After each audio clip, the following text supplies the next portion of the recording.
The red warning lights flashed across the control room as another explosion rocked the colony. Captain Han Wu gripped the metal railing and watched the status screens turn from yellow to red, one by one. Each red light meant another defense system had failed. Each failed system meant they had less time. Shield generators at 30%, called out engineer Lee Dongmin from his station. Sweat dripped down his face as his fingers flew over the controls. I can give you maybe 6 more hours, but that's pushing it.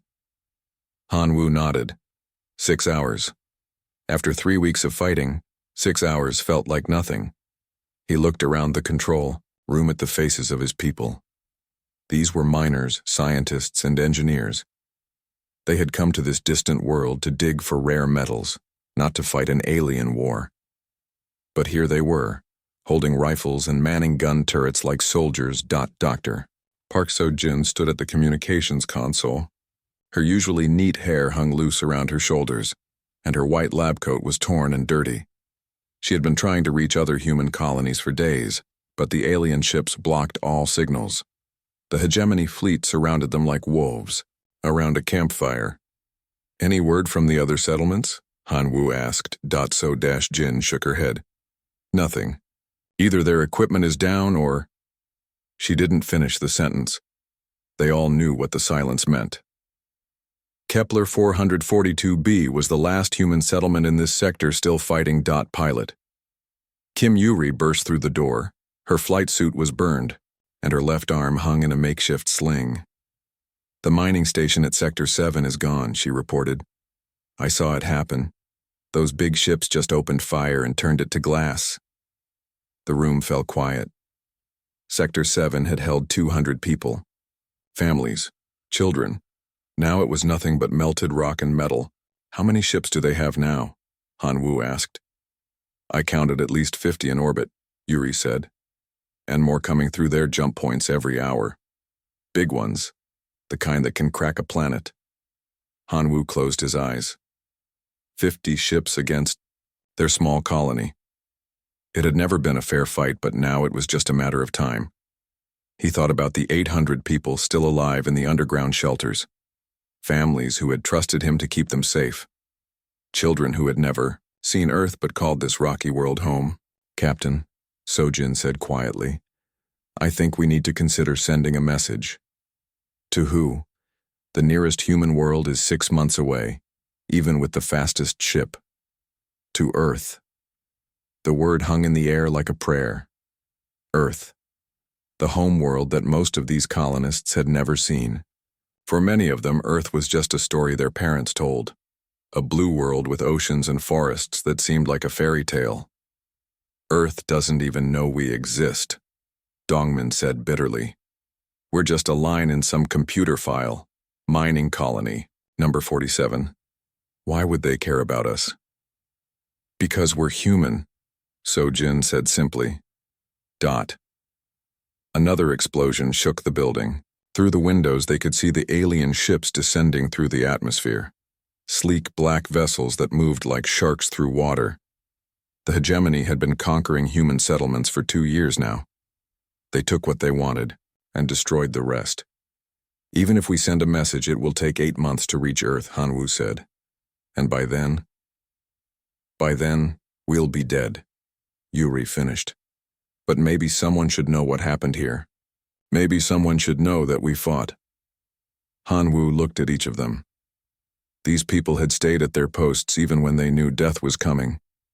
Dongmin could have fled in a shuttle weeks ago, but he stayed to keep the power running. So-jin could have hidden in the shelters, but she kept trying to call for help. Yuri had flown mission after mission against impossible odds. What would we say? Han Wu asked. So-jin sat down at her console and began typing. The truth. We tell them who we are. We tell them what happened. We tell them we're not giving up. Her fingers moved across the keyboard as she composed the message. The others gathered around her, reading over her shoulder. To anyone who receives this transmission from Kepler 442b, this is Dr. Park So-jin, Chief Science Officer of Mining Colony 47. We have been under attack by the hegemony fleet for 21 days. Our defenses are failing. We expect to be overrun within hours. I want Earth to know that we fought. We are 800 civilians, but we held them off for 3 weeks. We are miners and scientists and engineers, but we learned to be soldiers. We are far from home, but we remember where we came from. We don't blame Earth for not sending help. We knew the risks when we came here. This is the frontier, and the frontier is dangerous. But we want our families to know that we didn't go quietly. We want Earth to know that its children fought with honor.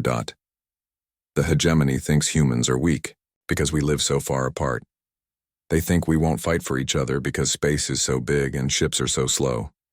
They think we'll give up because no one will come to help us. Maybe they're right. Maybe no one will come. But we'll fight anyway, because that's what humans do. We fight for our families, we fight for our homes, we fight for each other. If anyone is listening, remember us. Remember that we were here. Remember that we stood our ground when the darkness came. This is Mining Colony 47, signing off. Sojin stopped typing and looked at the others. Is that right? Dongmin wiped his eyes with the back of his hand. Yeah, that's right. Send it. Han Wu ordered. So-Jin, his finger hovered over the transmission key. Once she pressed it, the message would shoot out into space at the speed of light. In 8 months, it would reach Earth. By then, everyone in this room would be dead. But maybe someone would hear their words. Maybe someone would remember. She pressed the key. The message burst from their communications array and raced toward the stars. In the vast emptiness of space, it was just a tiny signal carrying the last words of people who were about to die. But it carried something else too. It carried the hope that humans did not abandon each other even when the distance seemed impossible. Message sent, Sojin reported. Han Wu nodded. All right, people. Let's get to the shelter. We've got a few hours before they break through the main doors. Let's use that time to say goodbye to our families. They walked through the corridors of the colony one last time. This place had been their home for 15 years. They had built it with their own hands, carved it from raw rock and metal. They had married here, raised children here, lived and loved and dreamed here. Now they were going to die here. But they would die as humans. In the main shelter, 800 people waited. Parents held their children. Husbands and wives sat close together. The elderly told stories to calm the young. Everyone knew what was coming, but no one was crying. There was a strange peace in the shelter, the peace that comes when you know you've done everything you can. Han Wu stood before his people one last time. We sent a message to Earth, he announced. We told them who we are and what we stood for. Whatever happens next, they'll know we were here. A young mother raised her hand. Will anyone come for us? Han Wu thought about lying, about giving false hope. But these people deserve the truth. No, he said quietly. No one will come. Earth is too far away and we're too few. But we'll face what comes together. The ground shook as the alien ships landed outside. Through the thick walls, they could hear the sound of energy weapons cutting through metal. The hegemony troops were breaking down the outer doors. Dong-Min checked his rifle one last time. How long do we have? Not long, Yuri said, listening to her radio. They're through the first level. Sojin sat at a portable computer, typing quickly. I'm updating the colony records, she explained. If anyone ever finds this place, they'll know what happened. The sounds of fighting grew closer. The volunteer defenders had set up barriers in the corridors, but they couldn't hold the aliens for long. These weren't soldiers. They were people who had learned to fight because they had no choice. They're in the main level, someone called out. Han Wu stood up. This is it. Everyone stay calm. Take care of each other. The blast doors to the shelter groaned under the impact of alien weapons. The metal began to glow red hot as energy beams cut through it. The children pressed against their parents. The adults checked their weapons one last time. So-Jin looked at her computer screen where she had been writing the colony's final log entry. I hope someone reads this someday, she whispered. The blast doors exploded inward in a shower of sparks and molten metal. Alien soldiers poured through the opening, their weapons raised. They wore black armor that covered their entire bodies, and their faces were hidden behind dark masks. They moved like machines, efficient and cold. The humans raised their rifles and opened fire. The battle for the shelter was brief and desperate. The colonists fought with everything they had, but they were civilians with mining equipment against professional soldiers with military weapons. One by one, the human defenders fell. Han Wu was among the last to die. As he lay on the ground, bleeding from a dozen wounds, he thought about the message they had sent. Somewhere in the darkness of space, those words were racing toward Earth. Maybe no one would care. Maybe no one would even read them. But they had been sent. In the last moments before the aliens overran the shelter, Sojin managed to activate the colony's self-destruct sequence. Not to kill the aliens, but to destroy the computers and records. The hegemony would get nothing useful from this place.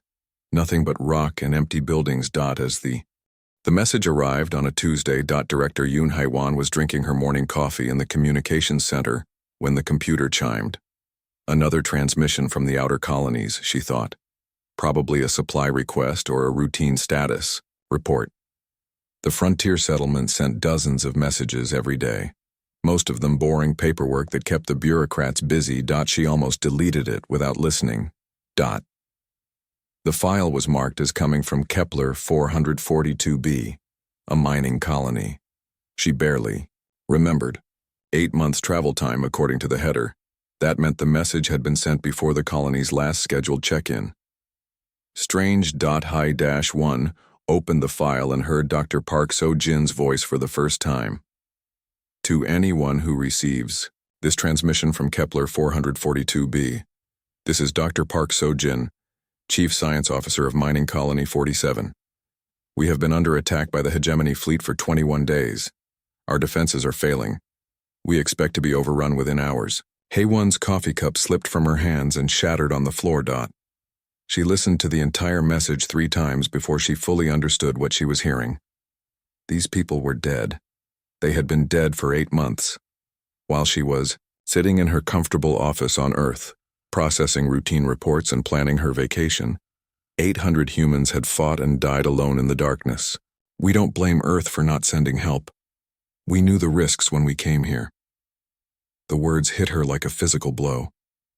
They didn't blame Earth. They didn't blame her.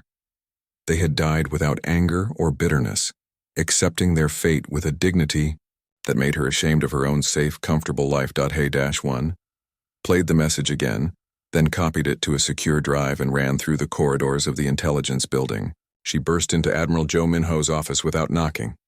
"Sir, you need to hear this right now." Admiral Jo Minho looked up from his paperwork with annoyance. "Hey-1, what's so urgent that you can't follow proper procedures?" She plugged in the drive and played Dr. Park So-jin's message. The Admiral's face went white as he listened. When the message ended, he was silent for a long moment. "How long ago?" he asked quietly.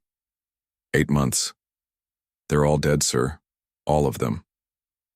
Minho closed his eyes. He had been a soldier for 30 years. He had sent people to die and watched good men and women come home in boxes. But this was different. These people had died calling out to Earth for help that could never come. Who else knows about this? "Just me and the technician who received it. I came to you first." "Good. Classify it level 7 and lock it down. No one else sees this without my direct authorization." Haewon stared at him. "Sir? We're going to bury this?" "I'm going to think about it. Give me time to consider our options." But Minho already knew there were no good options. The Kepler system was too far away for any rescue mission. Even if they sent a fleet immediately, it would take years to reach the outer rim. By then, the hegemony would control half the galaxy. And what was the point? The colonists were already dead. Sending ships now would just waste resources and get more. People killed for no reason. That quote is what Minho told himself as he stared at the classified report. But late that night, alone in his office, he played the message again and again. He listened to Dr. Park So-jin's calm, brave voice as she spoke her final words to a home she had never seen. "We are far from home, but we remember where we came from." The next morning, Minho met with President Kim Jae-sung and the cabinet. He played the message in the secure conference room and watched the politicians' faces as they heard the colonists' final words. "Tragic," said Defense Minister Cho Sung-ki, "but we can't let emotion cloud our judgment. The colony is gone. We need to focus on defending the core worlds." "The public can't hear about this," added Chief of Staff Lee Hyo-jin. "If people think we're abandoning our colonies, it could cause panic, mass migration back to Earth, economic disruption." President Kim Jae-sung nodded slowly. "The Admiral is right. We classify this and move on. We can't save the dead, but we can protect the living." But Minho couldn't move on. The message haunted him. Every time he closed his eyes, he heard Dr. Park So-jin's voice. "Remember that we were here. Remember that we stood our ground when the darkness came." 3 weeks later, the message leaked. Communications technician named Han Gi-tak had heard the transmission when it first arrived. He had been ordered to forget about it, to classify it and lock it away.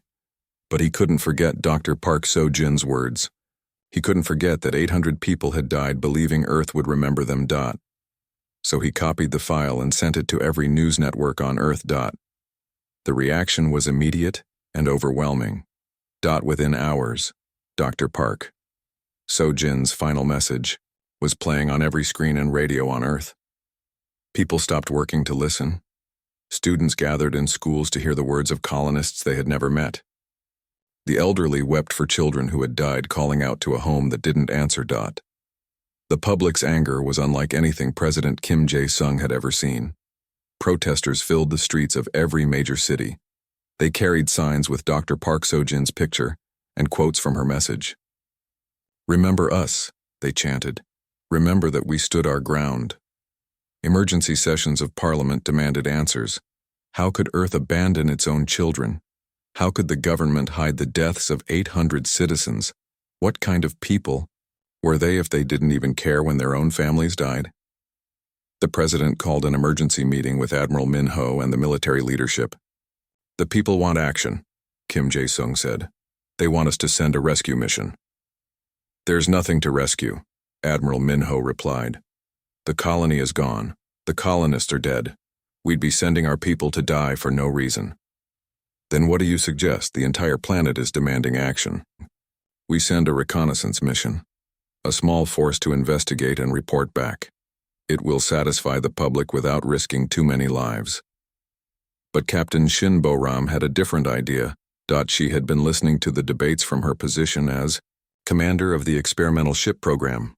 The military leaders talked about reconnaissance missions and small forces, but they were missing the point. The public didn't want a symbolic gesture. They wanted Earth to prove that it cared about its children. Bo-ram had served on the frontier herself. She had seen the small colonies scattered across impossible distances, hanging onto life by their fingernails. She knew what it was like to be so far from home that Earth seemed like a myth. She also knew that Dr. Park So-jin was right. The hegemony thought humans were weak because they lived so far apart.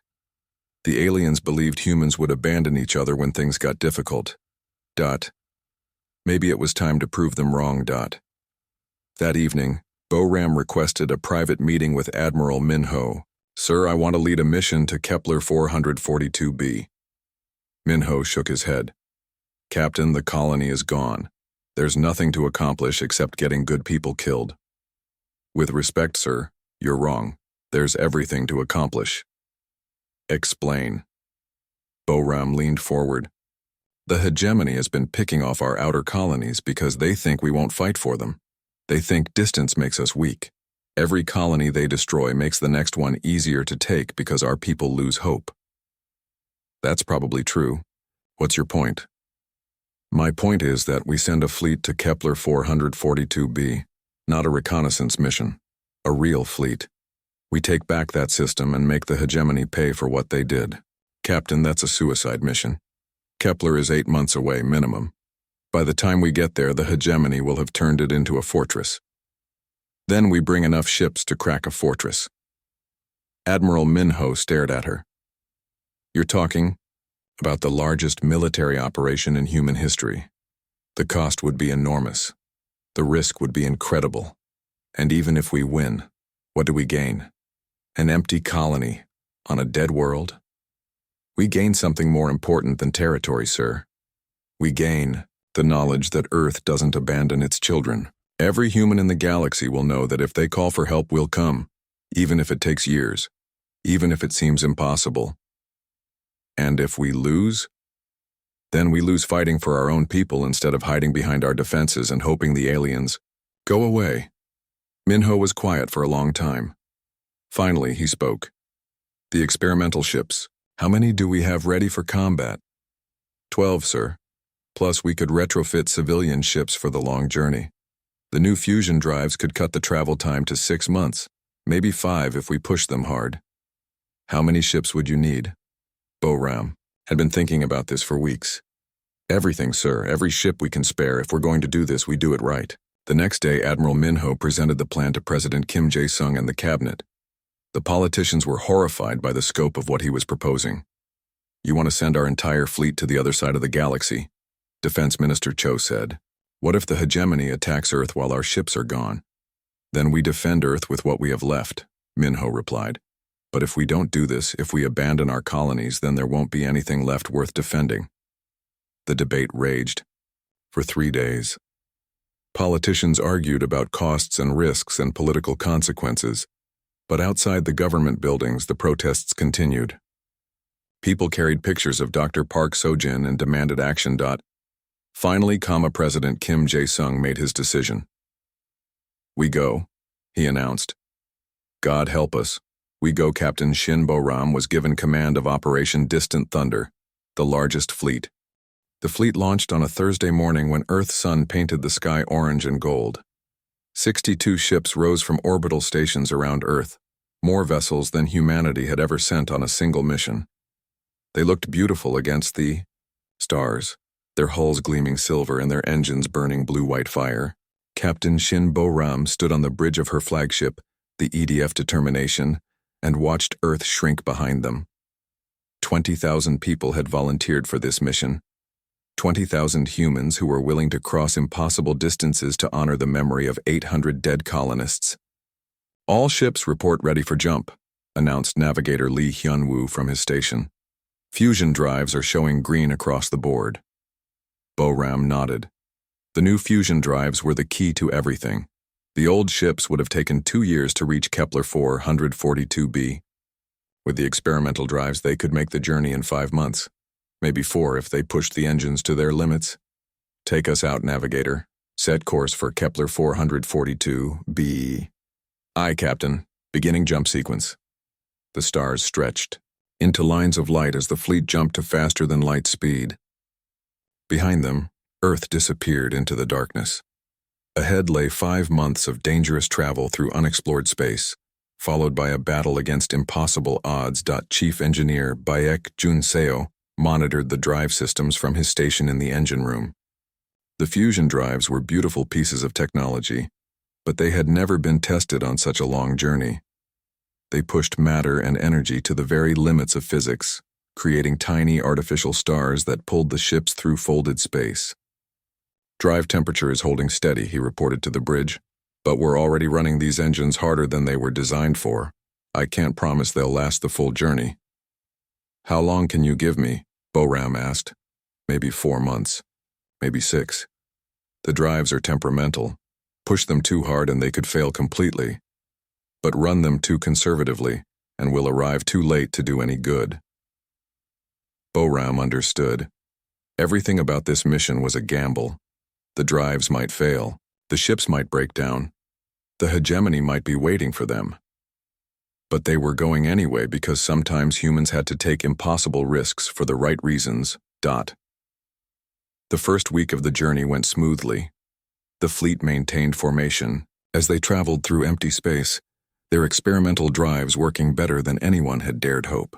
The crews settled into the routine of long-distance travel, maintaining their ships and preparing for the battle to come. But on the 8th day, things began to go wrong. The civilian ship New Horizon developed a crack in its fusion reactor housing. The ship's crew worked around the clock to patch the damage, but engineer Baek Jun-seo had to divert power from other systems to keep the reactor stable. "How bad is it?" Bo-ram asked during the daily engineering briefing. "Bad enough," Jun-seo replied. "The reactor is holding together, but barely. If we push the drives much harder, the housing could fail completely." "What happens if it fails?" "Best case scenario, they drop out of faster-than-light travel and get stranded in space. Worst case, the reactor goes critical and takes out half the fleet."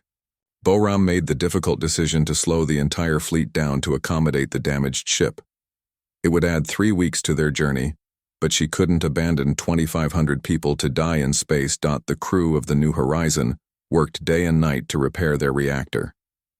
They used spare parts and improvised solutions, welding patches over cracks and rerouting power through backup systems. It was dangerous work in the cramped engine spaces, but they kept their ship running. On the 15th day, they lost their first ship. The experimental warship Defiance suffered a catastrophic drive failure while pushing through a particularly difficult jump. Navigator Lee Hyun-woo saw it happen on his sensors. One moment the ship was there, the next it was gone, scattered across a dozen light-years of space. 800 people, Hyun-woo reported quietly. All hands lost. Bo-ram stood silent on the bridge for a long moment. 800 people, the same number who had died at the Kepler colony. The irony was bitter. "Do we continue?" asked Marine Colonel Park Tae-il. "We continue," Bo-ram said firmly. "Those people died getting us closer to our destination. We honor them by completing the mission." But the loss of the Defiance shook the fleet's morale. People began to wonder if they were all going to die in the empty darkness between stars.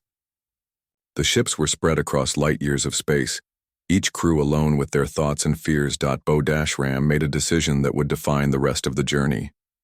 She had Dr. Park So-jin's original message broadcast to every ship in the fleet, followed by her own words. "We're not the first humans to take an impossible risk for the right reasons," she announced. Dr. Park So-jin and her people faced death with courage and dignity. They held their ground when the darkness came, not because they expected to win, but because it was the right thing to do. "We're 5 months from home and 4 months from our destination. We're traveling through space that no human has ever seen, in ships that are barely holding together. The odds are against us. The journey is dangerous. The battle ahead will be worse, but we're going anyway. We're going because 800 people died believing that Earth would remember them. We're going because every human colony in the galaxy needs to know that distance doesn't make us weak. We're going because when our children call for help, we answer, even if it takes everything we have." The message spread through the fleet like fire. Crews played it in their mess halls and workshops. Mechanics listened to it while they repaired broken systems.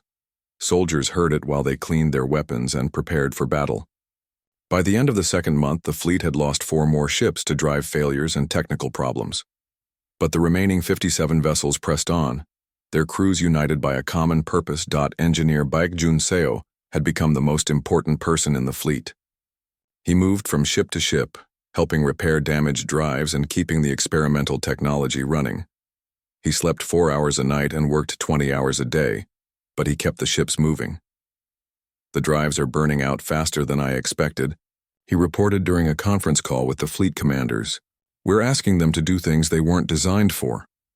Some of the civilian ships won't make it." "How many will we lose?"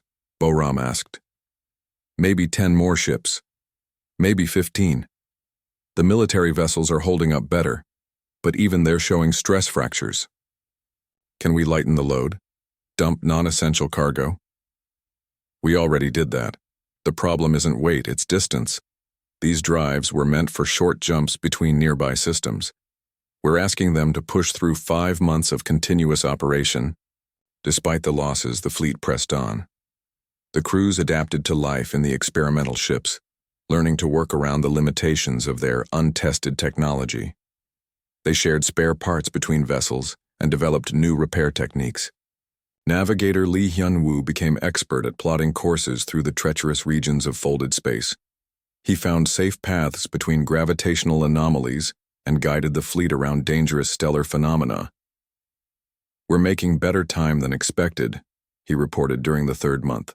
"If the drives hold out, we'll reach Kepler in 4 months instead of 5. But the improved speed came at a cost.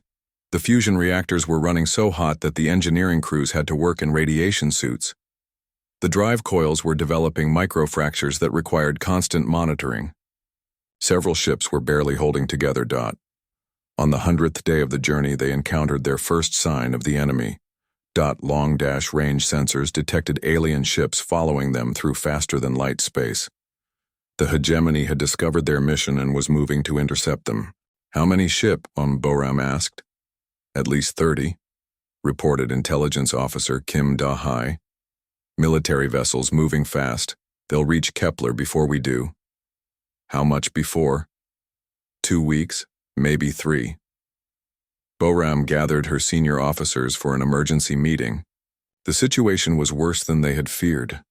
Not only would they arrive to find Kepler heavily defended, but the hegemony would have time to prepare for their attack. "We could try to outrun them," suggested Colonel Park Tae-il. "Push the drives harder and try to arrive first." Engineer Jun Seo shook his head. "Push the drives any harder and we'll lose half the fleet. We're already operating beyond safe limits." "Then we arrive second and fight our way in," Boram decided. "We knew this wouldn't be easy, but the news got worse. Intelligence officer Kim Da-hai detected more alien ships converging on the Kepler system from multiple directions. The hegemony was treating their mission as a serious threat, mobilizing forces from across their territory. "They're scared," Da-hai observed. "They wouldn't send this many ships unless they were worried about something." "Good," Boram replied. "Let them be scared. Let them know that humans don't abandon their own." The final month of the journey was the hardest. The experimental drives were failing one by one, forcing ships to drop out of the fleet and attempt slower conventional travel. The crews were exhausted from months of constant stress and danger, but they pressed on. Every day, Boram broadcast Dr. Park So-jin's message to the fleet, reminding them why they were making this impossible journey. Every day, the survivors moved a little closer to their destination. On the 120th day, Navigator Lee. The Kepler 442 system looked like a graveyard filled with monsters. Captain Shin Boram stared at the tactical display on her bridge and felt her heart sink. The aliens had been busy during the 8 months since they conquered the colony. Massive, orbital platforms surrounded the planet like a metal ring. Energy shields flickered between the platforms, creating an impenetrable barrier. Hundreds of hegemony ships patrolled the space around the world, their black hulls gleaming like beetles in the starlight. "Sensor report," Boram ordered. Intelligence officer Kim Da-hai checked her readings. "I count 350 alien vessels. 50 of them are dreadnoughts, bigger than anything in our fleet. The orbital platforms are armed with heavy weapons, and those energy shields could stop anything we throw at them." "What about the planet's surface?" "Heavy industrial activity. They've built mining operations across the entire continent. Energy signatures suggest large-scale construction projects." Boram closed her eyes. The hegemony hadn't just conquered Kepler 442b. They had turned it into a factory, strip mining the world that 800 humans had called home. "Any signs of human life?" she asked quietly. Hai shook her head. "Nothing on the initial scans. But with all that industrial activity, it's hard to tell. I'll need to send in stealth probes for a detailed sweep." Boram nodded. She had known this moment would come. They had traveled 4 months and lost 19 ships to get here, but deep down she had always known they would find nothing but graves. The colonists had been dead for 8 months. The aliens had had plenty of time to erase every trace of human presence. Commander Ryu In-soo stood at the navigation station, studying the enemy formations. "Captain, this is a fortress. We're outnumbered 8-1, and they have the defensive advantage. If we attack directly, they'll destroy us in minutes." "I know." Boram looked around the bridge at her officers. These people had followed her across impossible distances based on her promise that they could make a difference. Now she had to tell them it was hopeless. "All ships," she announced over the fleet communications. This is Captain Boram. We have reached Kepler 442b and confirmed heavy enemy presence. The system is heavily fortified. We are significantly outnumbered. She paused, choosing her words carefully. I want every ship commander to understand the situation. This is not the rescue mission we hoped for. The colonists are gone. We're looking at a suicide attack against overwhelming odds. The communications channel was silent for a long moment. Then Captain Lee Sang-ho of the converted freighter Persistence spoke up. Captain Boram, my crew has a question. Did we come here to rescue the living or to honor the dead? Both, I suppose. But it looks like we can only do one. Then we honor the dead. These aliens think they can kill humans and face no consequences. Let's prove them wrong. One by one, the other ship commanders confirmed their readiness to attack. Civilian captains who had never fired a shot in anger declared their willingness to die fighting. Military officers who knew exactly how hopeless their situation was voted to attack anyway. Bo-Ram felt a surge of pride mixed with grief. These people were going to die because she had convinced them to follow her on an impossible mission. But they were going to die as humans, fighting for something that mattered. All ships, prepare for attack approach, she ordered. We'll hit them, fast and hard. Make every shot count. But before the fleet could begin its final attack, Commander Ryu In-soo made an urgent announcement. Captain, I'm detecting something unusual. Launching stealth probe for close reconnaissance. The probe was a small, fast ship designed for intelligence gathering. It shot away from the fleet and dove toward the planet, using its advanced sensors to penetrate the alien defenses. For 20 minutes, the fleet waited in tense silence. Then Ryu In-soo's voice cracked with excitement. Captain, you need to hear this. The probe is detecting human life signs on the planet's surface. Boram spun. Around, what, are you sure? Positive. Human biosignatures in multiple locations. The readings are faint, but they're definitely human. Dr. Oh Yoon-ji, the fleet's chief medical officer, rushed to the sensor station. How many? Hard to tell through all the interference, but at least 100. Maybe more. That's impossible, Tai said. The colony was overrun 8 months ago. How could anyone survive? I don't know, Ryu In-soo admitted, but the readings are clear.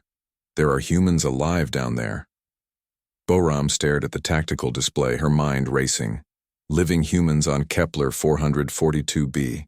After 8 months of alien occupation. It changed everything. Can we communicate with them? The probe is trying to establish contact. Wait, I'm getting something. It's weak, but... Captain, someone is transmitting to us. The bridge speakers crackled with static. Then, through the interference, came a familiar voice that made Boram's heart stop. This is Engineer Lee Dong-min, Colony 47. If anyone can hear this, we're still here, we're still alive. The bridge erupted in cheers. Dong-min was alive, the man who had stayed at his post during the final battle, who had kept the colony's power running until the end, was somehow still breathing. Dong-min, this is Captain Shin Boram, Earth Defense Force. We received Dr. Park So-jin's message. We came as fast as we could. Captain, Dong-min's voice broke with emotion. You actually came. After all this time, you actually came. How many of you are there? How did you survive? 137. We've been hiding in the old mining tunnels. The aliens don't know these tunnels exist. We built them before they arrived. Dr. Park So-jin is alive too. She's been coordinating our resistance. Boram felt tears in her eyes. So-jin was alive. The woman whose final message had brought Earth's fleet across impossible distances was still fighting.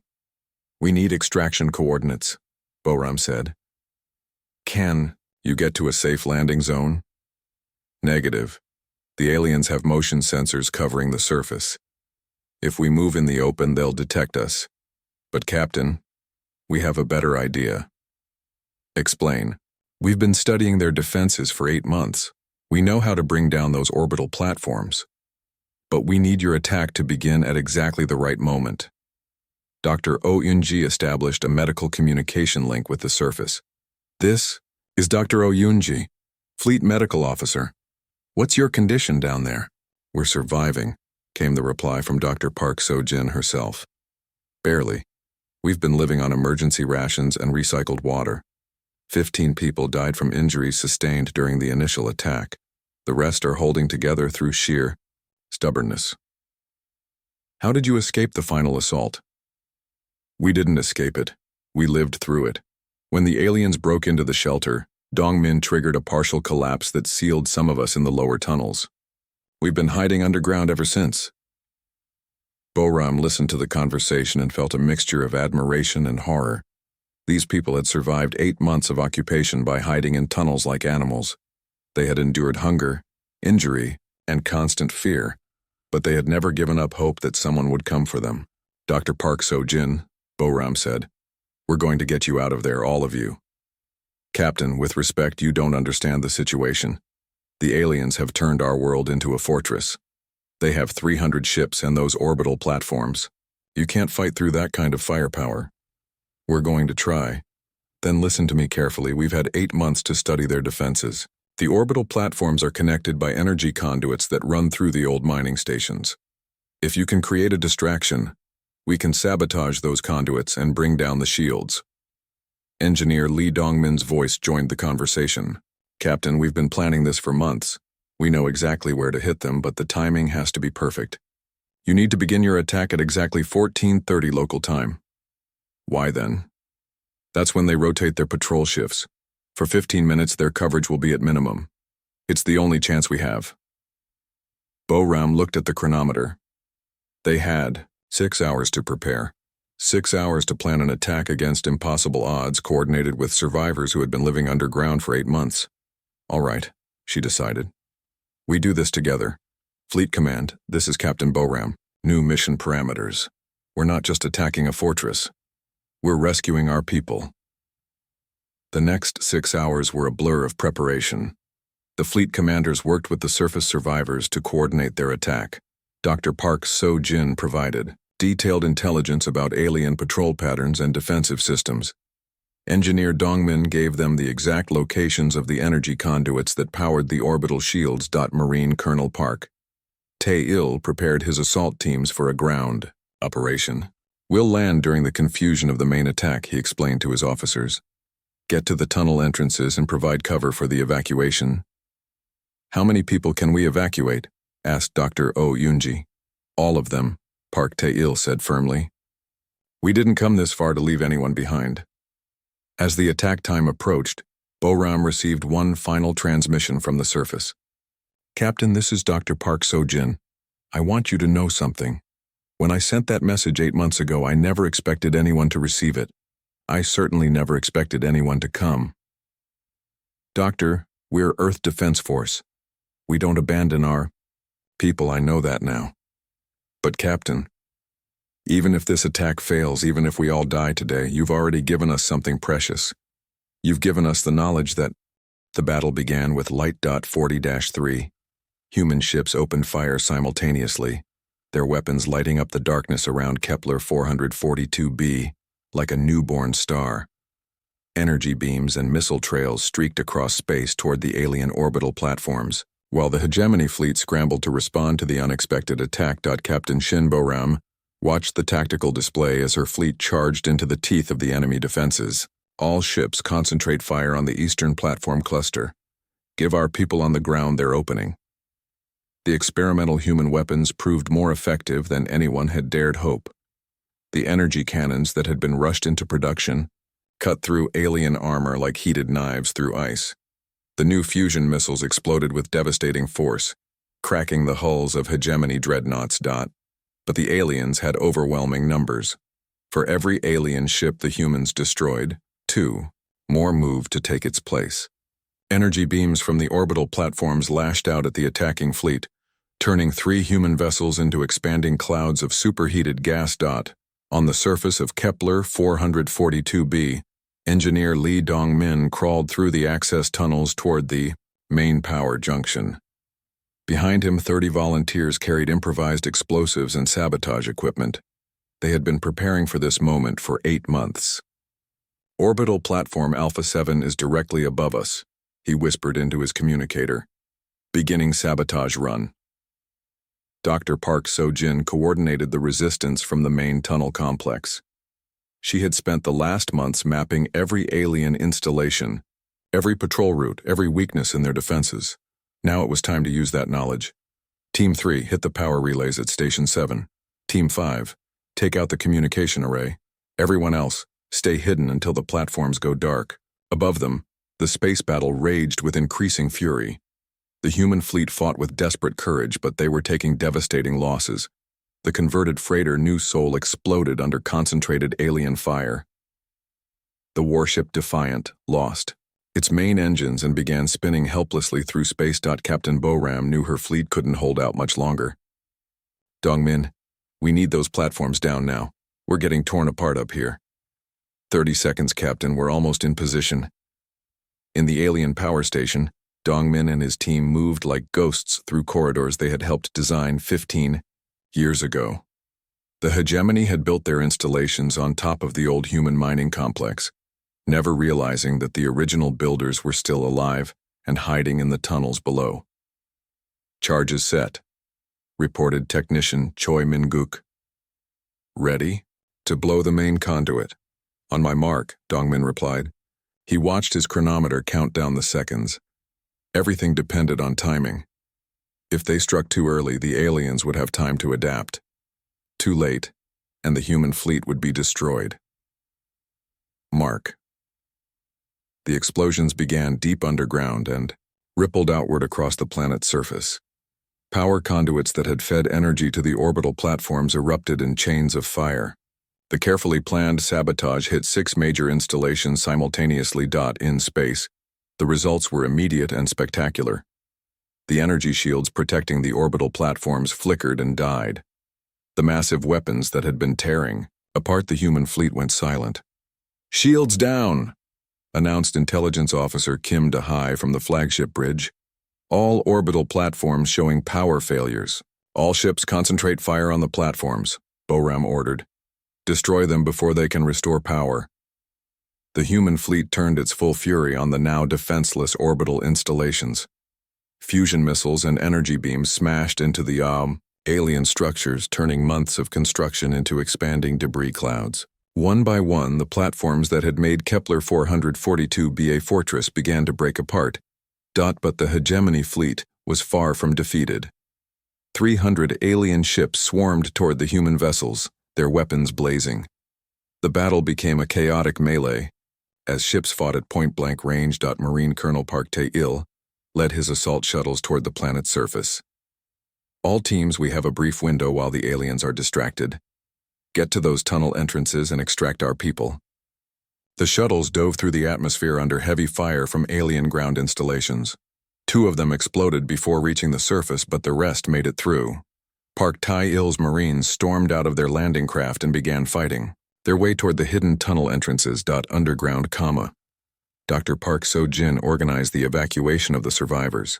137 people who had lived like moles for 8 months finally emerged into daylight, blinking in the alien sun they had not seen for so long. "Keep moving," shouted Marine Sergeant Kim Won-soo as he provided cover fire. "Transport ships are waiting." The evacuation was chaos. Alien troops poured out of their installations, firing at anything that moved.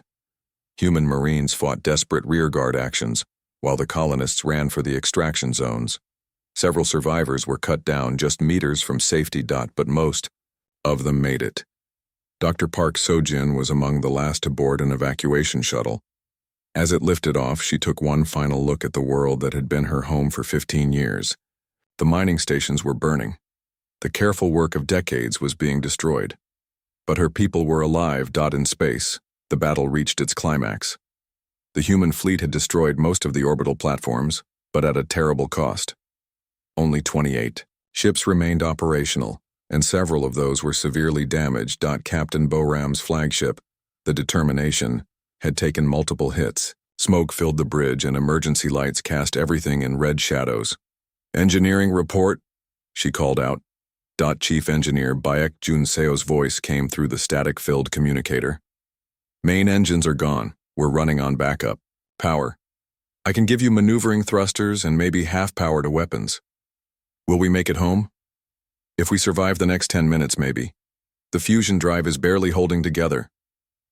Boram looked at the tactical display. The alien fleet was closing in for the kill. 28 damaged human ships against 250 alien vessels. The mathematics were clear.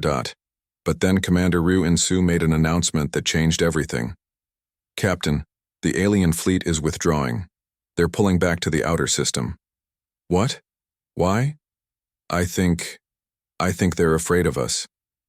Boram stared at the display in disbelief. The hegemony ships were indeed retreating, forming defensive positions far from the planet. They had won the battle, but they were acting like a defeated force. They don't understand what we are, observed Dr. ONG from her medical station. They've never encountered a species that would cross impossible distances to rescue 100 people. It doesn't make sense to them. Intelligence Officer Kim Dahai was monitoring alien communications. They're calling for reinforcements, massive fleet movements throughout hegemony space. They think this is the beginning of a full-scale human invasion. Boram began to laugh. The sound was strange on the smoke-filled bridge, but it spread to the other officers. They had come to rescue 137 survivors with 43 ships, and the aliens thought they were an invasion fleet. All ships, this is Captain Boram. Begin evacuation operations. Get our people off that planet and prepare for departure. The evacuation took 6 hours. Every surviving colonist was brought up to the fleet, along with as much salvageable equipment as possible. The Marines destroyed anything that might be useful to the aliens before departing. Dr. Park. Sojin stood on the bridge of the Determination and looked at the view screen showing Kepler 442b. The planet looked dead from space, its surface scarred by mining operations and battle damage. I'm sorry, Boram said quietly. We couldn't save your world. You saved something more important, Sojin replied. You saved the people who made it a world. Engineer Lee Dongmin was reunited with his wife and daughter, who had survived the occupation in the deep tunnels. Pilot Kim Yuri hugged her sister, who she had thought was dead for 8 months. Families were brought together after months of separation and fear. But the cost had been enormous. 15 ships lost, 3,000 people dead. The survivors from Kepler 442b had been rescued, but at a price that would be felt throughout the human fleet. As the fleet prepared to depart, Boram recorded a message to be sent to Earth. This is Captain Shin Boram, commanding Operation Distant Thunder. We have successfully evacuated 137 survivors from Kepler 442b. The colony itself is lost, but the people who made it home are safe. The cost was high. We lost 15 ships and 3,000 people. But we proved something important today. We proved that Earth does not abandon its children. We proved that distance cannot break the bonds that hold humanity together. Dr. Park Sojin believed no one would come when she sent her final message. She was wrong. We came. We fought. We brought our people home. The aliens learned something today too. They learned that humans will cross impossible distances for each other. They learned that we fight not just for territory or resources, but for the simple principle that no human dies alone and forgotten. Let the word spread throughout the galaxy. Earth remembers its children. Earth's dreadnoughts cast long shadows across the stars. And when our people call for help, we answer. The message was transmitted toward Earth as the fleet began its long journey home. Behind them, Kepler 442b grew, smaller in the view screen until it was just another star in the vast